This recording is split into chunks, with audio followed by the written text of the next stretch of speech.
Hello mga ka-YouTuber, magandang umaga sa inyo lahat and tayo ay nagbabalik na naman dito sa Baliwag, Bulacan. So remember dun sa last vlog natin, sabi ko babalik tayo dito kasi pupuntahan natin yung lumang municipal hall. Ayan. Okay, so dahil nga nagbabalik tayo dito, balik ulit tayo ng simbahan, ano?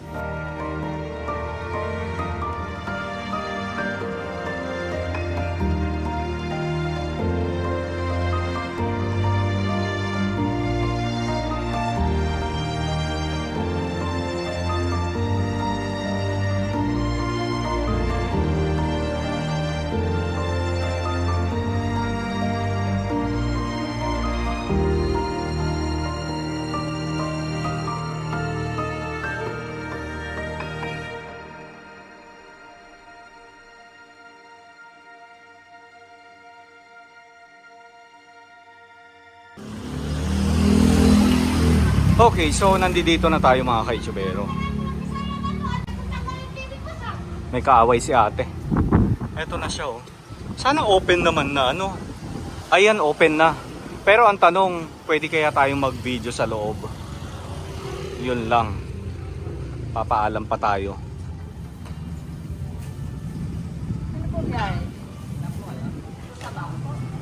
Okay, so ulitin lang natin. Ito yung unang municipal hall ng Baliwag. Ayan. So yung pinakataas is museum, yung pinakababa tourism office. So sa taas daw tayo magpapaalam, hindi sa tourism office.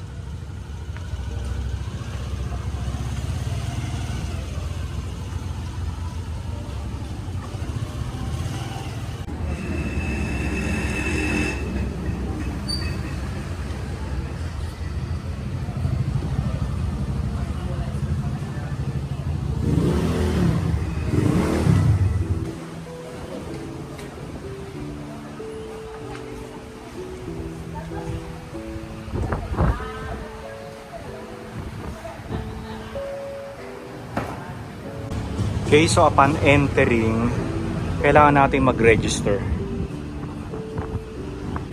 Okay, so bali itong museum na ito ay under siya ng local government. So hindi siya national government. Hindi siya under ng National Historical Commission of the Philippines. Ayan. So dito muna tayo sa kanan. Halika na, sama ka ba? Miss Black?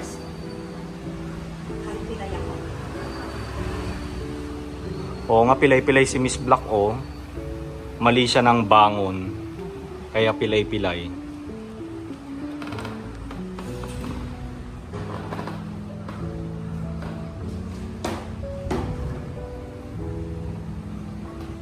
Nakakatuwa naman itong bahay na ito.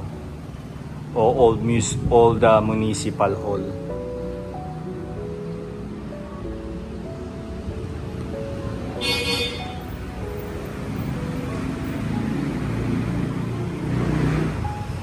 Nice. Siyempre ang curious tayo yung architectural design ng bahay, 'di ba? And makikita nyo talagang halos 80% original naman yung bahay, ano. 'Di ba? Even yung flooring nila original. So kapag mga ganitong bahay na itinayo around 1800s, usually ang mga material na kahoy, mulave, nara, lahat ng mga klase ng matitibay na kahoy dito sa ating bansa ay gamit ng mga lumang bahay, ano. Ayan. Kaya kung makikita nyo talagang napakatibay at hanggang ngayon ay nakatayo pa din, ano. At syempre hindi inaanay, di ba? Ayan. Very nice. Pero yung yung mismong mga bintana, kung mapapansin nyo, hindi na ito yung, sa tingin ko lang hindi ito yung original na bintana niya, no? Feeling ko to dati kapis window Tapos inayos lang nila. Ayan, tama yan, umupo ka lang muna dyan.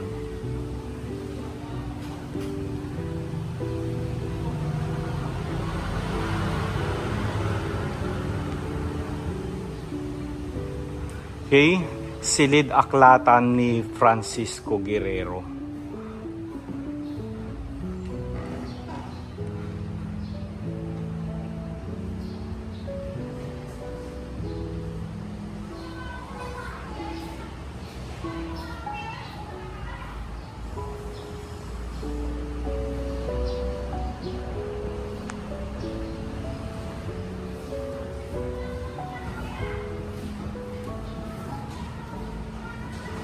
Jose Protasio Rizal, Mariano Ponce, Antonio S. Bautista, Isidro D. Torres, Diodato D.C. Arellano, Anacleto Enriquez, Felipe Salvador.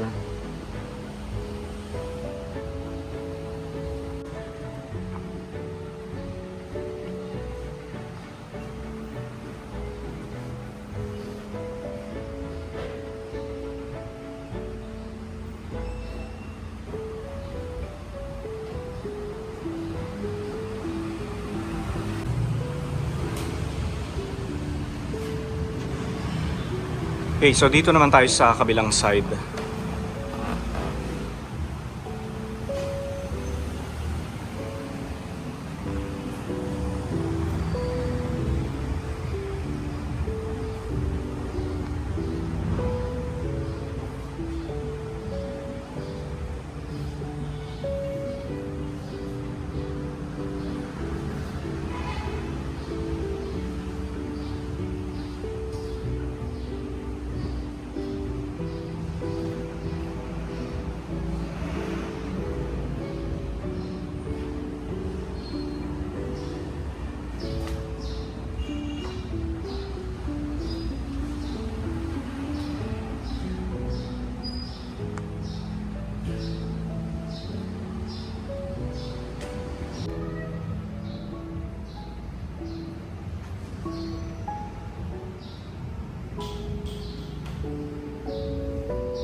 So ito yung itsura niya nung luma.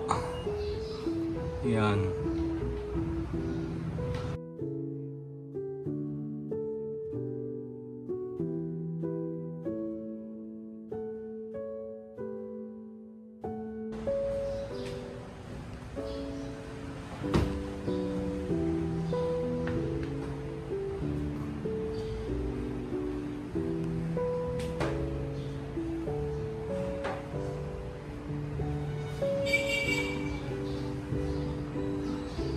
Okay, so kung mapapansin nyo talagang napakatibay pa ng structure ng bahay. And kailangan lang talaga siyang i-restore ulit o ayusin itong museum na ito. Kasi napansin ko may mga ilang sira na. Pero very minimal lang naman, hindi naman siya yung major. 'Di ba?